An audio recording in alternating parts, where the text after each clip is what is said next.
संजय ने कहा, विदुर जी, महाराज धृतराष्ट्र के आंसू नहीं बंद हो रहे, वो आपका स्मरण करके रो रहे हैं, आप जल्दी चलिए और उनको जीवन दान दीजिए। युधिष्ठिर जी ने विदुर जी से कहा, अब आप तुरंत जाइए और बड़े पिताश्री को सुख पहुंचाइए और उनको ऐसा उपदेश कीजिए जिससे सब भाई हमारे सुरक्षित रहे, अर्थात कौरव भी सुरक्षित रहे। युधिष्ठिर जी की प्रेरणा से धृतराष्ट्र के पास विदुर जी शीघ्रगामी रथ के द्वारा आए। धृतराष्ट्र जी हृदय से लगा के रोए, विदुर जी मुझे क्षमा कर दो। धृतराष्ट्र ने कहा, विदुर जी तुम मेरे भाई हो, इस भाव से मैं क्षमा मांगता हूं, वैसे तो क्षमा लायक नहीं आपको ऐसे कठोर शब्द बोले। विदुर जी तुम निष्पाप हो और मैंने तुम्हारे साथ ऐसा बर्ताव किया, बार बार कहता हूं क्षमा करो। विदुर जी ने कहा, महाराज ऐसा कह करके मुझे लज्जित मत करो, मैं तो आपका दास हूं, चाहे जितनी बार डांटो आपकी आज्ञा में ही रहूंगा। आपने कहा निकल जाओ तो निकल गए, आपने बुलाया तो हम आ गए। विदुर जी और धृतराष्ट्र जी आपस में जो मन में क्लेश था उसको मिटाया। विदुर जी आ गए हैं, धृतराष्ट्र जी को बड़ा सुख मिला, पर दुर्योधन जल गया। ये आ गया पांडवों का पक्ष लेने वाला। फिर विदुर हमने तो समझा था निकल गया तो कांटा निकला। शकुनी, कर्ण और दुशासन और भाई मिलकर के संगोष्ठी की कि विदुर जी, भीष्म जी, ये दो ऐसे हैं जो कभी हमारी बात सफल नहीं होने देंगे। तो एक तो टूट गए थे तो समझा चलो ठीक निकल गए, लेकिन फिर बुला लिए गए। क्या होना चाहिए? पिताजी का ये पक्षधर मंत्री विदुर वापस आ गया। अब ये पांडवों का अंदर से बहुत सुहृद और प्यार करता है। हमें लगता है पिताजी को फिर समझाना चाहिए कि इसको फिर निकाल दो। कर्ण ने कहा ऐसा नहीं हो सकता, धृतराष्ट्र जी अब दोबारा ऐसा नहीं बोल सकते। तो बोले क्या किया जा सकता है? अगर विदुर जी रहे तो पांडवों की हित की बात कहते रहेंगे, और अगर पांडव वापस आ गए तो हम अपने पिता के सामने जहर खा करके आत्महत्या कर लेंगे, दुर्योधन ने कहा।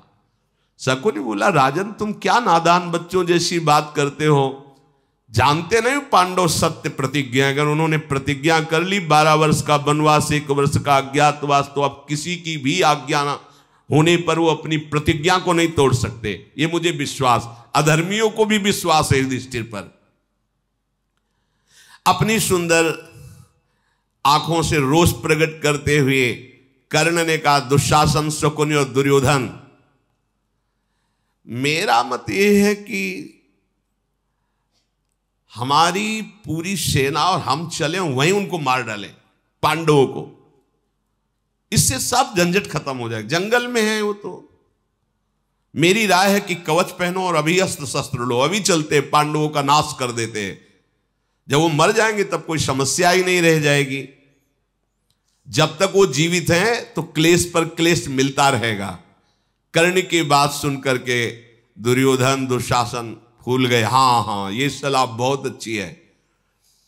और वो पूरी तैयारी के साथ वन को जाने लगे तो भगवान व्यासदेव जी प्रकट हो गए। और श्री कृष्ण द्वैपायन व्यासदेव जी लोक पूजित हैं।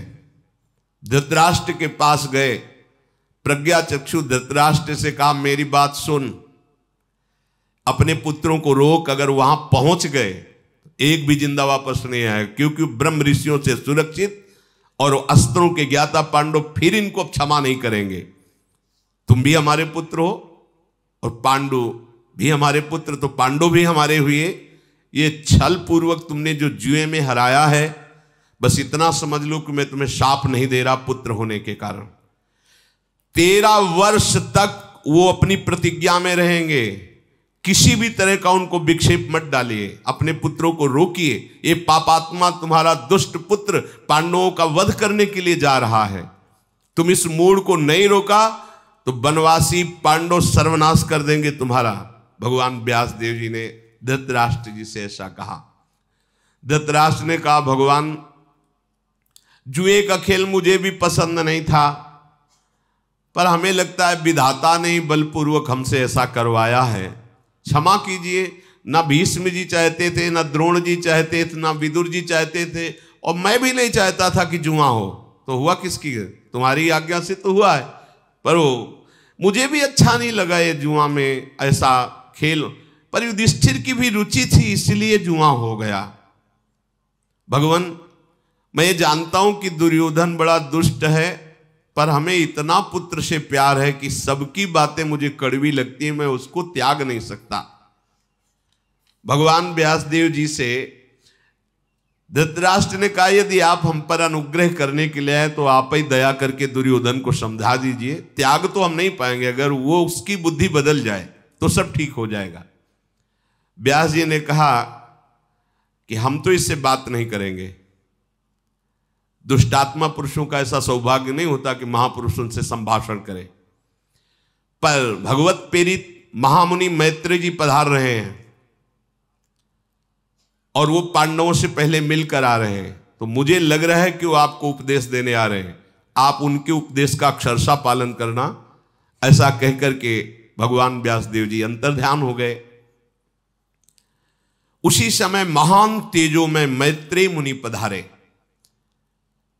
जो सदैव निर्भय, निशंक, निशोक, कभी एक शब्द भी मिथ्या नहीं, जिनके एक क्रिया भी मिथ्या नहीं, वहां आए। आते ही धृतराष्ट्र ने खड़े होकर के उनका सम्मान किया, अर्घ्य आदि दे करके। जटा तेजोमयी अग्नि की लपटों के समान मृगचर्म धारण किए हुए आकर कहा, महाराज, मैंने सुना है कि तुम्हारे पुत्रों की बुद्धि भ्रष्ट हो गई है और जुआ रूपी अनीति में प्रवृत्त करके पांडवों को भारी भय उपस्थित किया है, इसलिए मैं तुम्हारी दुर्दशा को तुम्हें बताने आया हूं। तुम्हारे ऊपर मेरा स्नेह है, धृतराष्ट्र से कहा, क्योंकि तुम भगवान व्यासदेव जी के पुत्र हो। महाराज, ये भीष्म और द्रोणाचार्य इन बड़े बड़े बुजुर्गों के होते हुए ऐसी अनीति सभा में द्रौपदी को लाकर निर्वस्त करने की चेष्टा तुम्हारे होते हुए भी, तुम्हारी सभा में डाकू ही डाकू हैं। मैत्रेय जी ने कहा, ये डाकुओं जैसा बर्ताव जो चोरों जैसा हुआ है, इस ये तपस्वियों की सभा में निंदा के पात्र बन गए हो तुम। जितने भी भारत के ब्रह्म ऋषियों सब तुम्हारी निंदा करते हैं। तदनंतर धृतराष्ट्र जी तो कुछ बोले नहीं। मैत्रेय जी ने देखा कि गर्भ में बैठा हुआ अभिमान में दुर्योधन है, तो मुड़े आसन से और महाबाहु दुर्योधन, तुम बात को समझने वालों में हो, इसलिए मैं तुम्हारे हित की बात कह रहा हूं। ये जो पांडवों से तुमने द्रोह ठान रखा है, ये कुरुकुल का नाश करने वाला है। सबके सब सत्यव्रतधारी हैं पांडव, जिनका पौरुष अप्रमेय है। इच्छा अनुसार बल धारण करने वाले हिडिंब को परास्त कर दिया जिन भीम ने, बक नाम के राक्षस को जिन्होंने मारा, और अभी अभी मैं देख के आ रहा हूं किरमीर नाम के राक्षस का उन्होंने वध किया। उन भीम से तुम विजय पाना चाहते हो, उनसे द्रोह करते हो। अरे जरा और मृत्यु के पास में तुम बंधे हुए उन पर विजय कैसे प्राप्त कर सकते हो, जो सत्य है और पौरुष वाले हैं। महापराक्रमी पांडवों के साथ तुम्हें मैत्री कर लेना चाहिए, मित्रता, शांति पूर्वक। तुम मेरी बात मानो, मेरी आज्ञा मानो, पांडवों से मित्रता करो। जब इतना कह ही रहे थे तो दुर्योधन ने मुस्कुराकर अपनी जांग में ताल दी। बड़ा भद्र व्यवहार है। संतों के सामने तो ऐसा करना ही नहीं चाहिए, पर बुरी दशा आने के पहले बुद्धि बदली जाती है। मुस्कुराया और ताल जांग में दी, हाथ से ताल ठोकी और पैर पटकते हुए पृथ्वी में। मैत्रेय जी ने देखा उसकी चेष्टा। मैत्रेय जी समझ गए कि अभिमानी हमारा उपदेश नहीं मानेगा। कुछ देर चुप रहे। दुर्योधन को देखकर मैत्रेय जी के ओंठ कांपने लगे, क्रोध। मैत्रेय जी ने कहा, सुन, तूने ऐसे ही समझ रखा है कि मैं ऐसे ही बोल रहा हूं और तू ताल ठोक रहा है, मेरे सामने अपराध कर रहा है। केशवाय नमः, नारायणाय नमः, माधवाय नमः आचमन किया और हाथ में जल लिया। अय मेरा अनादर करने वाले दुर्योधन, मेरी बात सुन। अब त्रिभुवन में कोई तुझे नहीं बचा सकता। वही भीम गदा से तेरी जांग तोड़ेंगे, तुझे चकनाचूर कर देंगे, तुझे निश्चित भीम के हाथ मरना होगा। साप दे दिया। जे ही शाप दिया, धृतराष्ट्र कांप गए, हाथ जोड़कर खड़े हो गए, चरणों में गिर, महाराज क्षमा कीजिए, और सुन दुर्योधन, तेरे द्रोह के कारण तेरा एक भी भाई नहीं बचेगा। तेरी सहायता कोई भी करे, चाहे भीष्म होता है, द्रोण हो, कोई भी नहीं बचेगा। जो अधर्म की पक्ष धारा में रहता है, सहायता करता है, चाहे जितना बड़ा धर्मात्मा हो, बलिष्ठ तेजस्वी हो, उसका पतन हो जाता है। तो जिस जांग को ठोका है, इसी जांग को ठोकेंगे भीम अपनी गदा से, और यहीं से तोड़ेंगे। धृतराष्ट्र जी तो कांप गए, चरण पकड़ के कहा, महाराज ऐसा ना हो, आप अपने शाप को वापस ले लीजिए। जब बहुत प्रार्थना की तो कहा, एक ही बात में शाप हमारा वापस हो सकता है। जाए युधिष्ठिर के पैर पकड़े और कह दे क्षमा हो, और वापस उनको मना के लावे, और ये कर नहीं सकता। धृतराष्ट्र ने बहुत प्रार्थना की, तब मैत्री जी ने कहा ये जाए और युधिष्ठिर के पैर पकड़े, उनसे क्षमा मांगे और पुनः पूरा राज्य वापस करे, और सदैव मैत्री रखे, तो मेरा शाप लागू नहीं होगा। नहीं, भीमसेन का बल इसको नष्ट कर देगा। मैत्री जी की बात सुनकर के धृतराष्ट्र ने कहा, महाराज अभी आपने कहा किरमीर नामक दैत्य, ये तो मैंने नहीं सुना, कब वध किया? तो कहा मेरे पास समय नहीं बताने का। विदुर जी भी गए थे, उन्होंने भी देखा था, वो तुम्हें बता देंगे। ऐसा कह करके मैत्री जी अंतर्ध्यान हो गए। धृतराष्ट्र को कि कितना बड़ा भीम बलवान है, विदुर जी को बुलाया और बोला कि तुमने देखा है कैसा किरमीर राक्षस था, भीम ने क्यों मारा, कैसे मारा? विदुर जी ने कहा, आपकी मानव शक्ति से अतीत बलशाली भीम हैं, भयानक कर्म करने वाले वायु देवता के पुत्र हैं, जैसे वायुपुत्र हनुमान जी। विदुर जी ने कहा कि जिसे तुमने जुए में पराजित किया है, वो आग लिए टहल रहा है भीम। एक रात की बात तुम्हें बताता हूं, जब मैं यहां से गया तो भयंकर कर्म करने वाला, इच्छा अनुसार रूप धारण करने वाला और नरभक्षी राक्षस किरमीर, वो उसकी आंखें इतनी मसाल जैसी चमक रही थी कि सामने प्रकाश हो रहा था। जब ये पांडवजन ऋषियों के साथ जा रहे थे तो आगे भुजाएं फैलाकर खड़ा हो गया और कहा, इनमें से भीम कौन है? क्योंकि मेरे भाई बक को मारा, वो एक चक्रा नगरी में वो जो खीर पुआ खा के जिसे मारा था, इसका भाई था। आज तक हमने अपने भाई को जलांजलि नहीं दी, इसके खून से देंगे। और मेरा बहुत प्रिय मित्र था हिडिंब, उसको भी मारा, उसकी बहन से ब्याह कर लिया। कौन है इसमें से? भीम कौन है? भीम ने कहा, परिचय जानना चाहते हो? मैं हूं, अये क्रूर राक्षस, जहां तेरा मित्र गया तेरा भाई गया है, तुझे जलांजलि या रक्तांजलि देने की जरूरत नहीं है, मैं तेरे को वहीं पहुंचा देता हूं।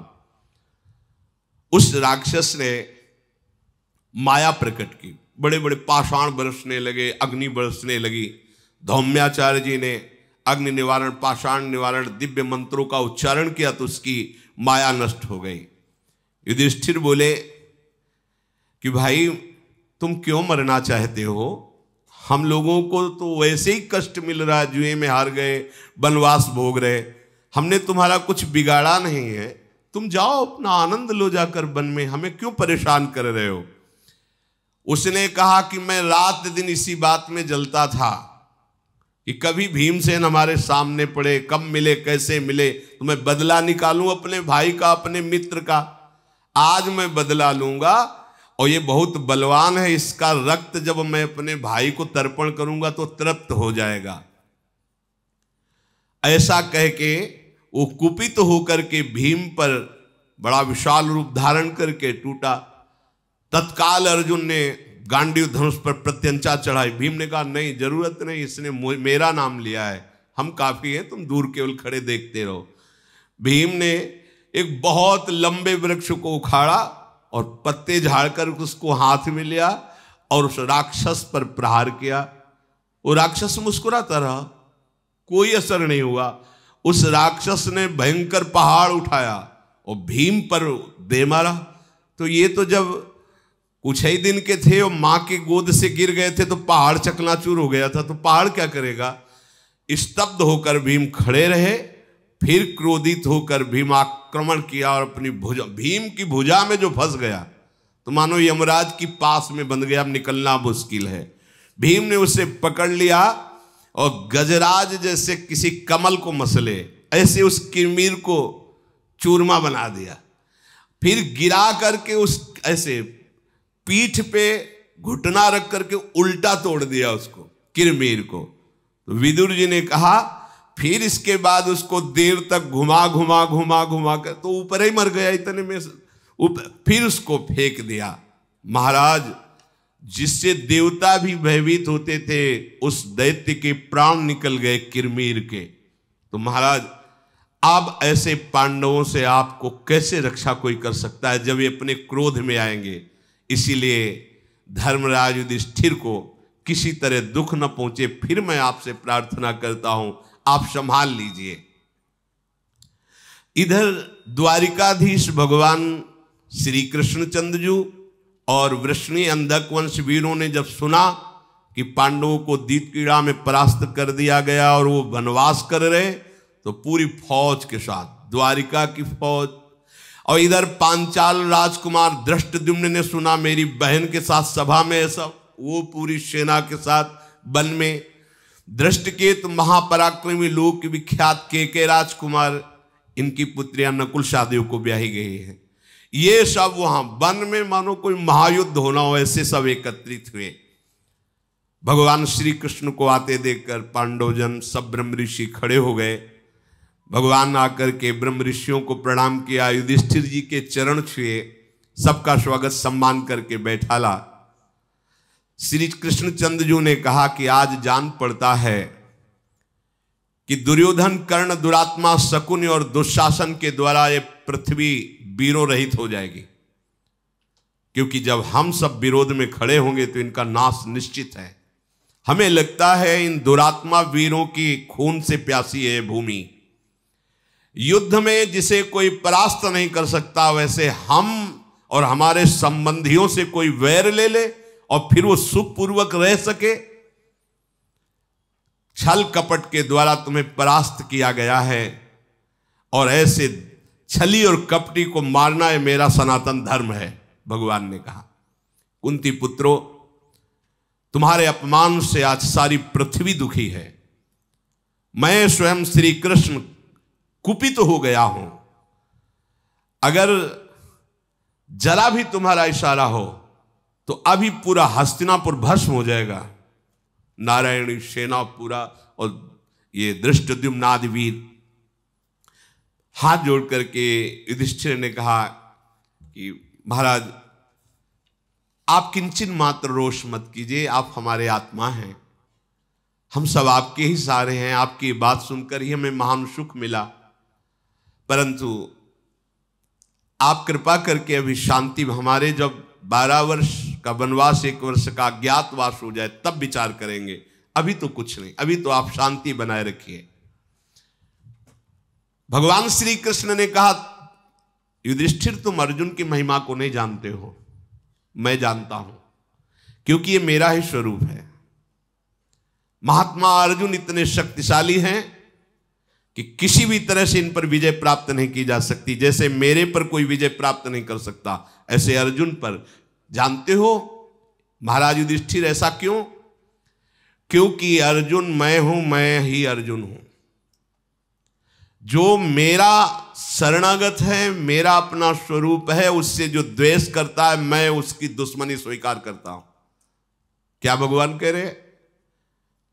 जो नारद जी ने सूत्र लिखा है भक्ति में, तस्मित तज्जने भेदा भावा, अभेद स्थिति हो जाती है भक्त की। भक्त और भगवान में भेद नहीं रहता। तो भगवान कह रहे हैं जो अर्जुन से द्वेष करे वो मेरा द्वेषी, जो मेरे शरणागत से द्रोह करे वो सीधा दुश्मनी मैं लेता हूं, और जो मेरे दुश्मन है उनको सृष्टि में कहीं भी चैन मिल जाए, ऐसा कैसे हो सकता है? इसलिए महाराज कुंती कुमार अर्जुन की तरफ दृष्टि रख करके तुम सदैव निर्भय रखना, क्योंकि मैं ही कुंती कुमार अर्जुन के रूप में हूं। अर्जुन मैं है और मैं अर्जुन हूं।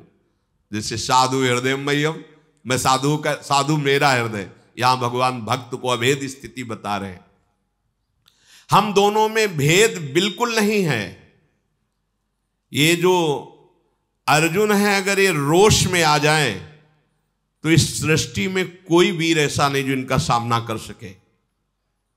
भगवान श्री कृष्ण के ऐसा कहने पर धृष्टद्युम्न खड़े हुए और उनका मेरी बहन द्रौपदी को सभा में लाया गया और निर्वस्त्र करने की चेष्टा की गई, तो मैं सत्य कहता हूं कि पहले सबसे द्रोणाचार्य का गला उतारूंगा और भीष्म को भी दंड दूंगा कि इतने बड़े धर्मात्मा होते हुए ऐसी सभा में ऐसा अन्याय। धर्मराज शांत रहिए, शांत रहिए, इस समय रोष प्रकट करने का नहीं है। द्रौपदी जी खड़ी हुई और कहा, प्रभु आप तो केवल रोष की बातें कर रहे हो, क्या आपको पता है कि मेरे हृदय में क्या हो रहा है?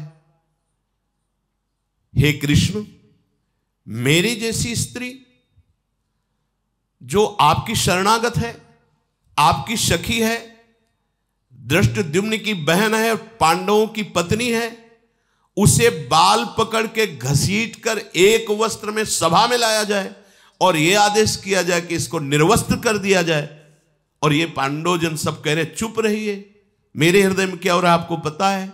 मधुसूदन, पांडवों, पांचालों और वृष्टिवंशी वीरों से संबंध रखने वाली मुझको गलत शब्द बोला गया सभा में। कर्ण ने गलत शब्द बोला था। अब मुझे दासी कहा गया, बलपूर्वक मुझे घसीटा गया।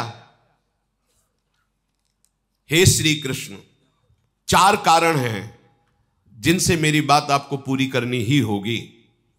पहला कारण, मैं आपके संबंध में हूं। दूसरा कारण, मैं आपकी शरणागत हूं।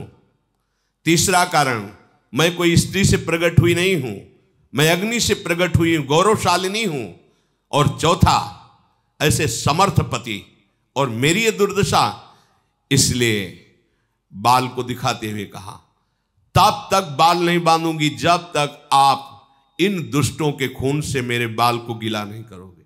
ये मेरी प्रतिज्ञा है कि दुशासन, इन कौरवों के रक्त से मेरे जब बाल भींजेंगे तभी मैं अपने केस धारण करूंगी, नहीं हर समय इनको खुला रखकर आपको दिखाऊंगी कि बाल इस कारण खुले हैं। भगवान श्री कृष्ण ने कहा, द्रौपदी,